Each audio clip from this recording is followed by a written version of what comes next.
আরে বাবাজি, আমার ডাইনে বামে সামনে নিচে উপরে নিচে অনেক উম্মতের আলেমগণ বসা আছে। ওনাদের কাছে জিজ্ঞাসা করে দেখবেন, ভাইজান আমার ভাইরে জগৎ বিখ্যাত একজন বুজুর্গ আলেম, যার ফতুয়ার কারণে ব্রিটিশরা পালাতে বাধ্য হয়েছিল, যার নাম হলো শাহ আব্দুল আজিজ মুহাদ্দিসে দেলবি রহমাতুল্লাহি আলাইহি। আল্লাহর ওলি হাদিস পড়াইতেছেন, খুব খেয়াল করে শুনবেন বন্ধু। আল্লাহর একজন বান্দা একই মাদ্রাসার ছাত্র দাঁড়ায় দাঁড়ায় কাঁদতেছে। আরে বাবাজি,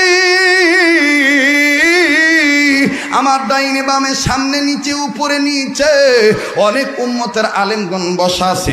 ওনাদের কাছে জিজ্ঞাসা করে দেখবেন, ভাইজান আমার ভাইরে জগৎ বিখ্যাত একজন বুজুর্গ আলেম, যার ফতুয়ার কারণে ব্রিটিশরা পালাতে বাধ্য হয়েছিল, যার নাম হলো শাহ আব্দুল আজিজ মুহাদ্দিসে দেলবি রহমাতুল্লাহি আলাইহি। আল্লাহর ওলি হাদিস পড়াইতেছেন, খুব খেয়াল করে শুনবেন বন্ধু। আল্লাহর একজন বান্দা একই মাদ্রাসার ছাত্র দাঁড়ায় দাঁড়ায় কাঁদতেছে।